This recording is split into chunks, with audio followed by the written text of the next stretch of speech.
Hello. Okay, cool. We're recording. Hello, beautiful people. How are we doing? Um, Finally got my audio microphone levels right. Hopefully you can hear me loud and clear. You know, I will say right off the bat before I get into anything else, one thing that absolutely frustrates me about other YouTubers and all that is people who have no idea how to manage or use their audio equipment effectively. You see people with microphones like twice the price of this one, and they're yelling right into it. Sorry, I didn't mean to freak out, but like they're yelling right into their microphone, and it's peaking all the fucking time, right?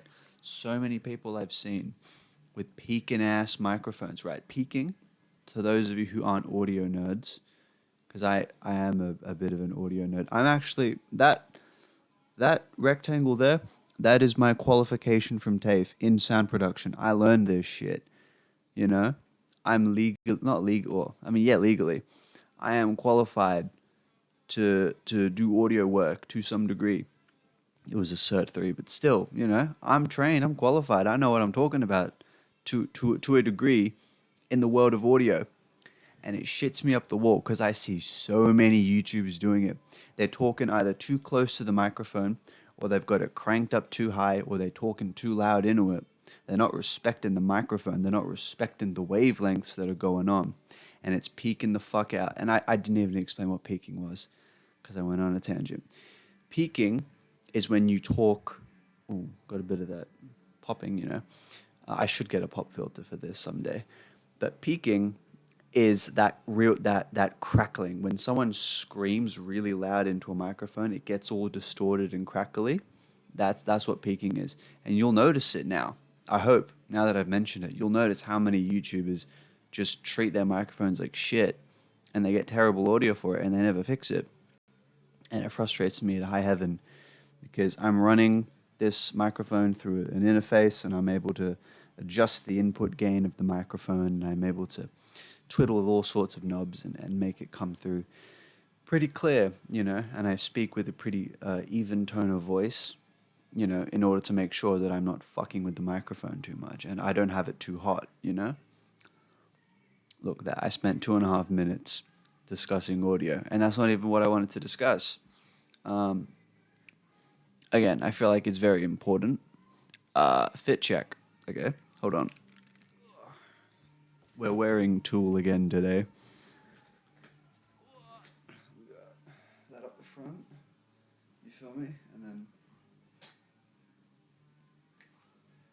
isn't that cool? I fuck with this shirt a lot. I got it like a week ago or two. It's fucking sick. Okay, we've gotten all of the vanities out of the way. Now it's time to get into the real talk, get into the meat and potatoes. It's why you're here, I'm assuming.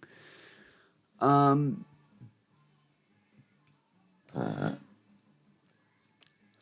that's not what I wanted to talk about. That's not what I wanted to discuss. This one's really, really off the cuff. I mentioned in my last video that I have in my notes app on my phone a whole bunch of video ideas that I wanted to discuss, and then I write them down in my little fucking journal thing there, and I elaborate on them more. This one, I was literally laying on my bed, twiddling my thumbs, and that was what made me want to get up and make a video. And I wanted to discuss twiddling my thumbs, that constant process or that constant feeling of inactivity that kind of bothers me, kind of fucks with me in my life. And if you're wondering why the video's kind of more low quality than usual, it's because like the sun's setting outside and I've got my light on up there. Anyway, right, I'm 20, turning 21 this year. And some people will say, wow, you've got all the time in the world. And there will be other miserable people that say, wow, you have no time at all and you're wasting blah, blah, blah, blah. And I mean, I selectively listen to many people, In fact, I would say simultaneously my biggest strength and my greatest flaw is that I don't listen to anybody. I don't take anybody serious. Even when they're trying to give me earnest advice, I never take anyone serious. My dad tells me this all the fucking time. He always says, if I told you the sky was blue, you'd still look outside to make sure I wasn't lying to you. And it's true. I do not, like, there's something unfathomable to me about someone else having all the answers, someone else having all the accurate answers that could possibly help me, you know? Um, I really hope you can't hear the music in the background because I bought a CD today. I bought Led Zeppelin 2 on CD, and I've just got it playing on my little CD player. So I hope you can't hear Jimmy Page screaming about his girlfriend for the millionth time, but whatever. Right. I keep getting sidetracked. I've got this constant feeling, um, that I'm twiddling my thumbs too much and I'm not doing enough. And then I think, well, okay, well, what would you do? And then I get even more nervous because I sit there and I think, well, I don't know what I want to do. I don't know. I genuinely don't. Um, and it's one of those things where this is going to sound brain dead, but you don't know what you don't know, right? How am I supposed to know what I want to do with my life, where I want to take it, who I want to meet, what I want to pursue, if I only know so much, you know? And it certainly didn't help. Not that I'm trying to point, blame or dodge responsibility for my own life, but it certainly didn't help being a teenager during COVID, right? We spent months and months and probably cumulatively a year or so stuck indoors, God damn, my hands look so fatty. Ugh. We, where we spent cumulatively, years indoors, especially here in Australia. I don't know about other parts of the world, but we had 2 major lockdowns here, right, where everyone was just stuck inside. And it especially didn't help that none of my close friends lived anywhere remotely near me, right? They were all minimum like a 40-minute drive away. To this day, So I was pretty fucking isolated as a teenager. I was a real weird kid. Um, and now, again, I'm not trying to say that that's the whole reason as to why I feel a bit directionless, a bit scared, a bit worried as to where I'm going with my life, but it's certainly, I'd say, a contributing factor, right? And I don't know, I feel a lack of enthusiasm about a lot of things. I feel scared of change, that's the bit that frustrates me the most, is that I'm so stubborn. I'm so set in my ways, and I want to change my life. I want my life to be different. I want a million things to be different. But then, as soon as I think, well, what steps would be necessary for me to make that change, I realize just how much my life would change and how I'd have to get rid of certain things, or how I'd have to, never do certain things, or not never do certain things again, but how things would radically change.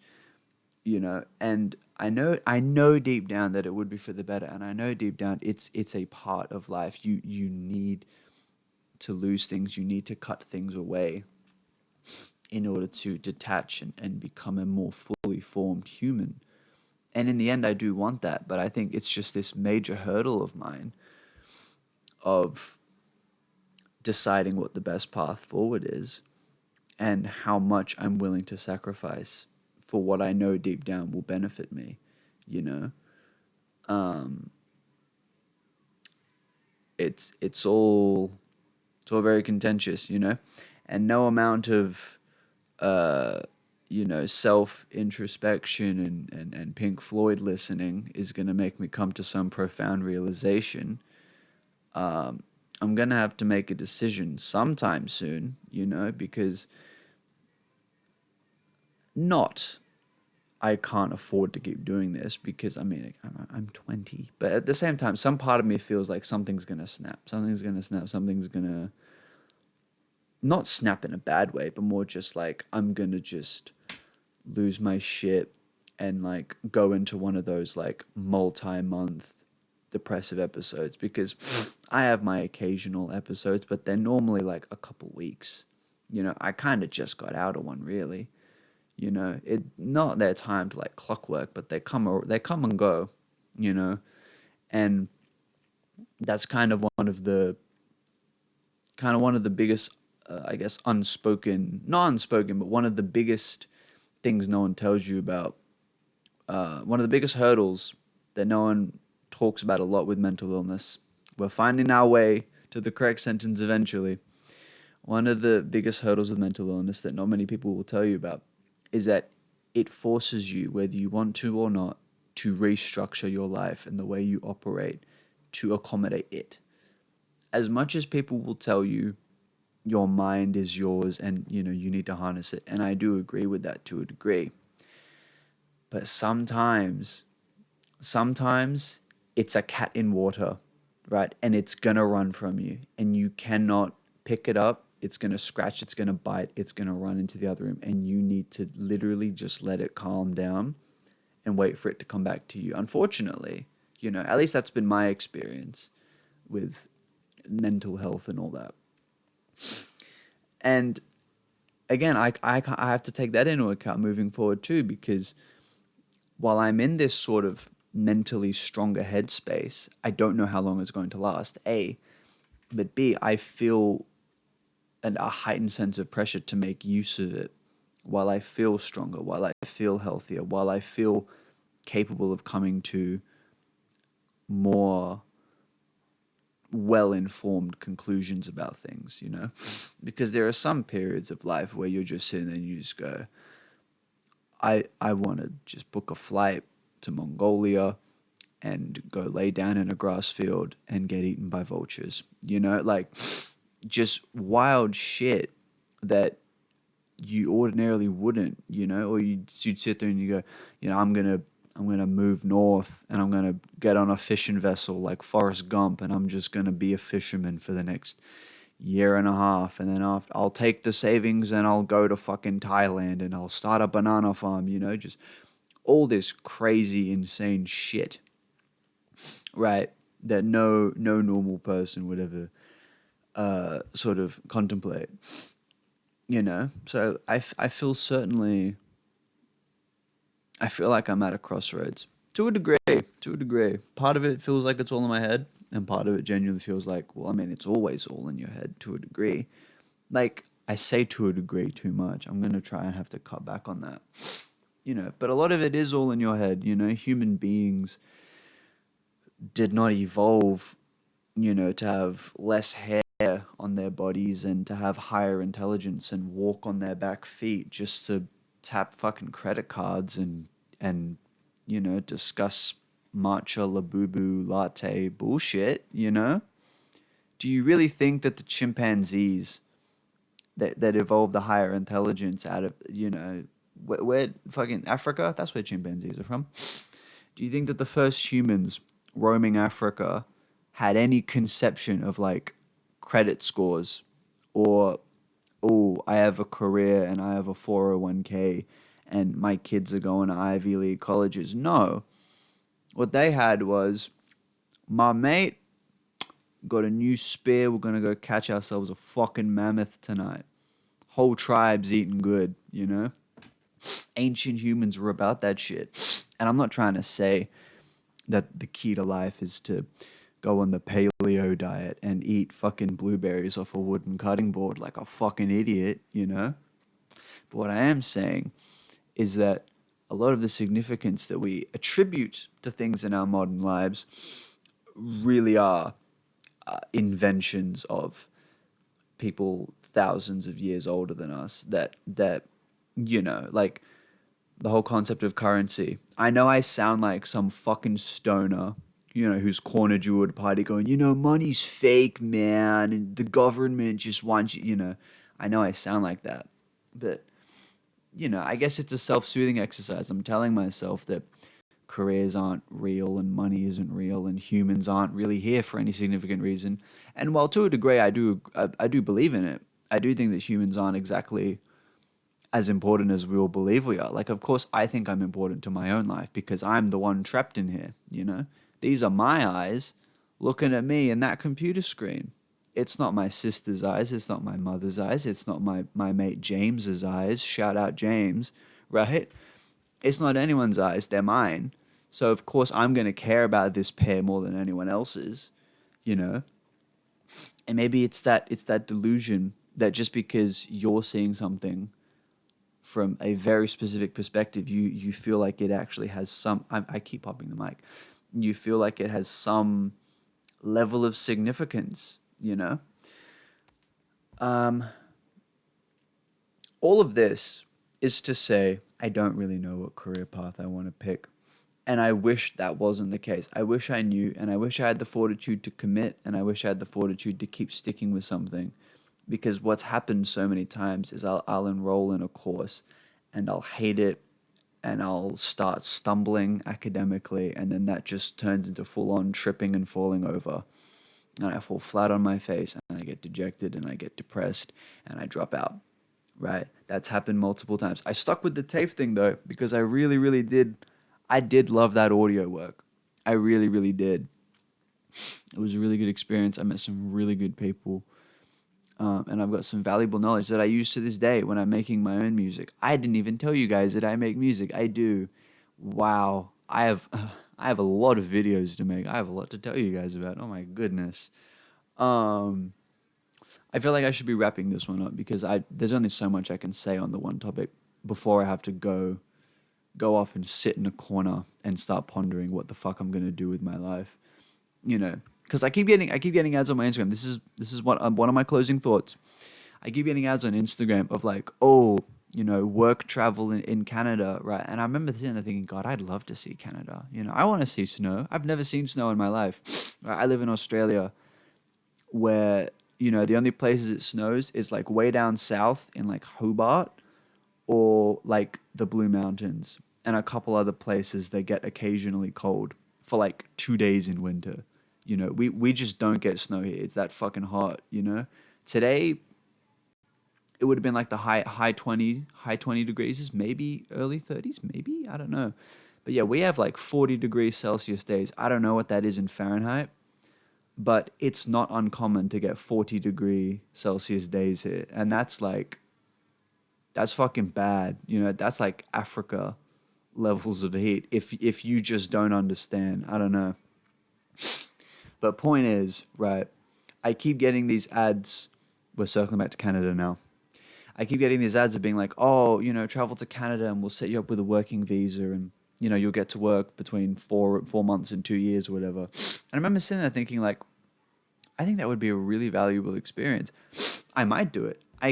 One part of me can see myself doing it, of just cutting loose and just like not starting a new life, because it's not like my family's just going to disappear. It's not like this house is going to disappear. It's not like my friends are just going to disappear as soon as I step foot in fucking Canada, right? It's like it'd be a temporary thing, but it would still be a really, really valuable experience for me to have. And I can see myself doing it. I can see myself enjoying it.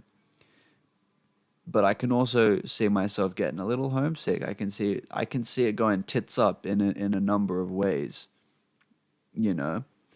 But again, that all comes back down to, am I gonna defeat this fear of change, this fear of discomfort?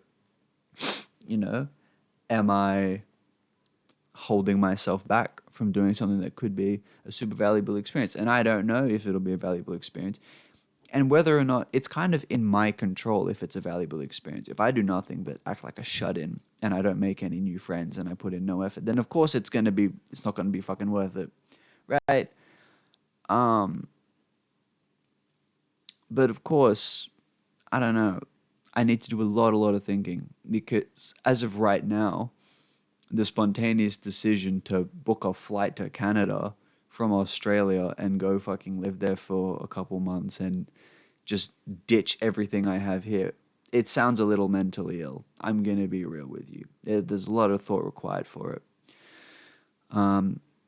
I said I'd finish this video about 3 to 4 minutes ago, so I'd better keep my word. I really appreciate you guys watching. And honestly, I feel like for my next video, my next couple videos really, I'll give you the vague rundown. I've noticed that I do a lot of bitching and moaning. I do a lot of complaining on this channel. So I want my next video to be something that's a little more lighthearted, a little more, showing, I guess, a more accurate perception of me. Because deep down, I feel like I am a pretty jovial person. I just get a bit upset about things sometimes. I get upset when people, give me side eye over my fucking Deftones shirts, right? So that's one thing. And another thing is I kind of wanted to make a video sort of discussing a couple comments that I saw on some of my videos. None of them were rude, I was honestly, I wanted to bring up how,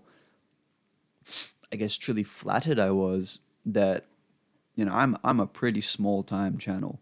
And yet I got like a dozen comments on my Deftones shirt video from people being like, I 100% agree, or, I think this, and this, and oh, as an alternative person, I understand your perspective.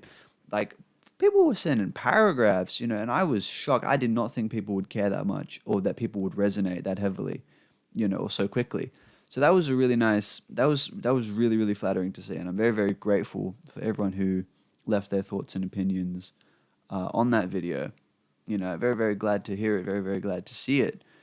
And finally, to my one Spanish viewer, hola, mucho amore. Very, very sorry for not shouting you out. I only said bonjour the last time. Yeah, hope you guys are doing well. And stay safe. Much love. I'll see you soon.